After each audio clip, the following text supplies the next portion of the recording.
तो जनाब आखिरकार बांग्लादेश की टीम ने जो है श्रीलंका को शिकस्त दे दी है और बड़ी अच्छी जो है शाकिब ने बैटिंग की है और साथ में जो है शांतु ने भी बड़ी कमाल की बैटिंग की है और बिल्कुल आराम के साथ बांग्लादेश की टीम 279 स्कोर जो है चेस करने में कामयाब हो गई है और अच्छी जो है बांग्लादेश की जानब से बैटिंग देखने को मिली है। लेकिन बांग्लादेश की परफॉर्मेंस पे आज बात करने का दिल नहीं कर रहा है, यकीन माने, क्योंकि आज इन्होंने जो मैथ्यूज के साथ एक बड़ी घटिया और गिरी हुई हरकत की है और यकीन माने आज इनकी सेंचुरीज पे इतनी बात नहीं होगी, बात आज होगी जो इन्होंने घटिया हरकत की है और जो है वो स्पोर्ट्समैनशिप का जनाजा जो इन्होंने निकाला है ना भाई साहब, उस पर बात हो रही है आज। मैं इस पे पहले बात कर भी चुका हूं। देखे मैथ्यूज को 2 मिनट्स के अंदर जो है क्रीज पे आना था, ठीक है, और वो 1 मिनट और 52 सेकंड पे क्रीज पे आ चुका था। उसके बाद उसका हेलमेट टूटा, जिसके बाद उसने बाहर से डिमांड की कि यार मुझे हेलमेट ला के दें और अंपायर को बुरा ये लगा कि मैथ्यूज ने मुझसे परमिशन क्यों नहीं ली और मुझसे बात क्यों नहीं की और अंपायर ने शाकिब की अपील में आके मैथ्यूज को जो है वो बाहर भेज दिया, टाइम आउट कर दिया। यानी कि क्या गठियापन हुआ है यार। ठीक है, मानते हैं रूल्स होते हैं, सब कुछ होता है, लेकिन यार जो है स्पोर्ट्समैन स्पिरिट भी किसी चीज का नाम है जो कि आज देखने को नहीं मिला। और बांग्लादेशी खास करके शाकिब उल हसन ने आज जो है वो दिल्ली में स्पोर्ट्समैनशिप का जनाजा निकाल दिया है। यकीन माने मैथ्यूज बड़ा गुस्से में भी था, नाराज भी था और हकीकत यही है कि उसके साथ नाइंसाफी किया इन्होंने और मेरे ख्याल में इसमें अंपायर भी पूरा का पूरा शरीक है। क्योंकि आप देखें कि अगर 2 मिनट के बाद आता वो अलग बात है, लेकिन वो 1 मिनट 52 सेकंड पे क्रीज पे मौजूद है। क्रीज पे आने के बाद उसका हेलमेट टूटा, यानी कि वो क्रीज पे तो आ गया था। रूल ये कहते हैं कि भाई बंदा 2 मिनट से पहले क्रीज में होना चाहिए, फिर आपने कैसे टाइम आउट दे दिया और उसे बाहर भेज दिया।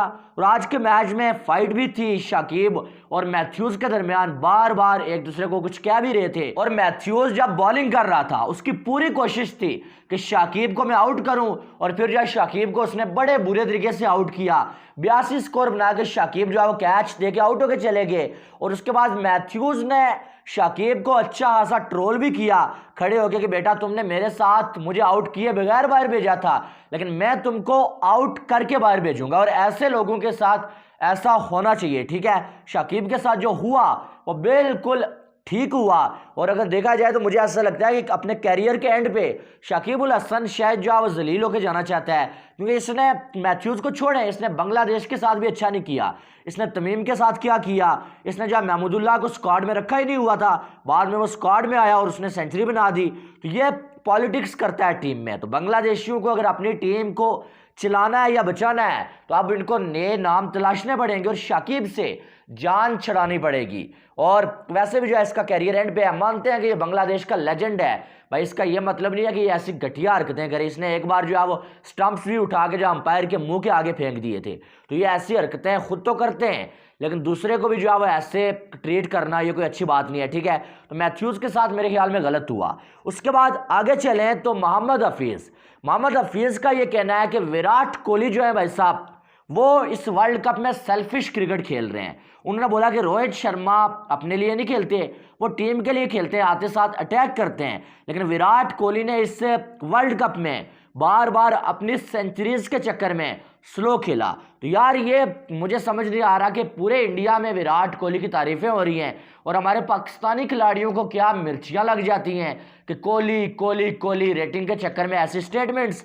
और आप देखें कि रोहित शर्मा, मुझे पसंद है रोहित शर्मा की इंटेंट, मैंने स्पेशल रोहित शर्मा पे वीडियो बनाई थी, ठीक है, लेकिन रोहित शर्मा का एक रोल है, ठीक है, उनको रोल दिया जाता है कि आपने ओपनर जाना है और आपने अटैक करके बॉलर्स की लाइन और लेंथ को बिगाड़ना है। और विराट कोहली का एक अलग रोल है, विराट कोहली मिड में आते हैं, आपको मालूम है, वो उनका काम होता है मिडिल ऑर्डर को संभालना और जो एंकरिंग का रोल निभाना और उनके आसपास बाकी बल्लेबाज स्कोर बनाते हैं। तो इसका यह मतलब नहीं है कि विराट कोहली स्लो खेलते हैं या विराट कोहली सेल्फिश खेलते हैं, ठीक है। और अगर आपकी टीम 8 के 8 मैचेस जीत चुकी है, आपको पता है कि आपने जीत जाना है, तो फिर जो है विराट कोहली अगर थोड़ा सा स्लो खेल भी लेते हैं भाई साहब, तो आपको क्या मसला है, मुझे ये समझ नहीं आ रही है। और कल का जो मैच था, कल इतनी मुश्किल पिच थी कि आप सोच नहीं सकते। मैंने कल जब विराट कोहली आउट हुए ना, कुछ लोग सेल्फिश कह रहे थे। मैंने तब बोला था कि विराट कोहली ने 101 यहाँ पर बनाया, तो आप देखेंगे कि साउथ अफ्रीका के खिलाड़ी 20 स्कोर भी यहाँ पर नहीं बना पाएंगे, क्योंकि ये पिच मुश्किल थी। विराट कोहली की ग्रेटनेस ये है कि विराट कोहली पिच को रीड कर लेते हैं बहुत जल्दी, और कल उन्होंने पिच को रीड कर लिया था और उसके बाद फिर उन्होंने पिच के हिसाब से खेला।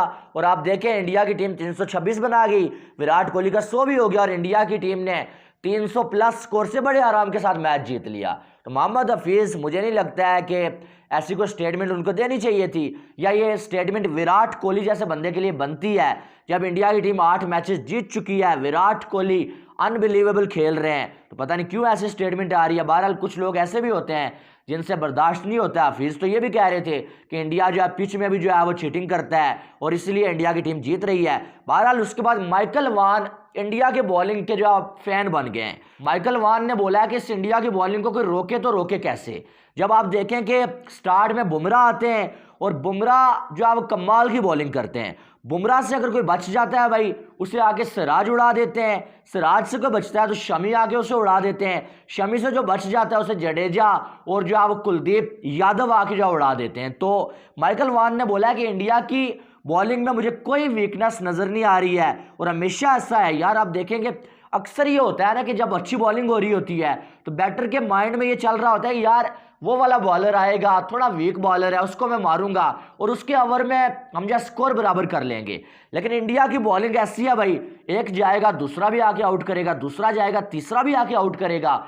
यही वजह है कि माइकल वान ने बोला है कि इंडिया की बैटिंग तो वर्ल्ड क्लास थी, लेकिन अभी इंडिया की जो बॉलिंग है उससे डर लगता है, वो वर्ल्ड क्लास बॉलिंग, और ऐसा लग रहा है कि कोई ऐसी जो बैटिंग नहीं है जो इंडिया की बॉलिंग के सामने टिक पाए। और ये हकीकत है, ये सही कह रहे हैं माइकल वान। आप देखें कि इंडिया की बॉलिंग के अगर स्टैट्स बता दूं वर्ल्ड कप में, शमी ने टोटल 4 मैचेस खेले हैं, 4 मैचेस में 16 विकेटें हैं। बुमराह ने 8 मैचेस खेले हैं, 8 मैचेस में 15 विकेटें हैं। जडेजा 8 मैचेस में 14 विकेटें, कुलदीप 8 मैचेस में 12 विकेटें, सिराज 8 मैचेस में 10 विकेटें। सारे बॉलर्स ने 10 या 10 से ज्यादा विकेटें ली हुई हैं। फिर आप कैसे नहीं कह सकते कि यार ये बॉलिंग अटैक जो खतरनाक बॉलिंग अटैक है और कमाल की बॉलिंग कर रहे हैं। और आप देखें साउथ अफ्रीका की टीम को 83 पे ऑल आउट, श्रीलंका की टीम को 55 पे ऑल आउट, उसके बाद इंग्लैंड को 129 पे ऑल आउट, पाकिस्तान को 191 पे ऑल आउट, ऑस्ट्रेलिया को 199 पे ऑल आउट। तो ये कोई छोटी मोटी चीज़ नहीं है, ये सारी बड़ी टीमों के खिलाफ जो है इंडिया की बॉलिंग की परफॉर्मेंस है।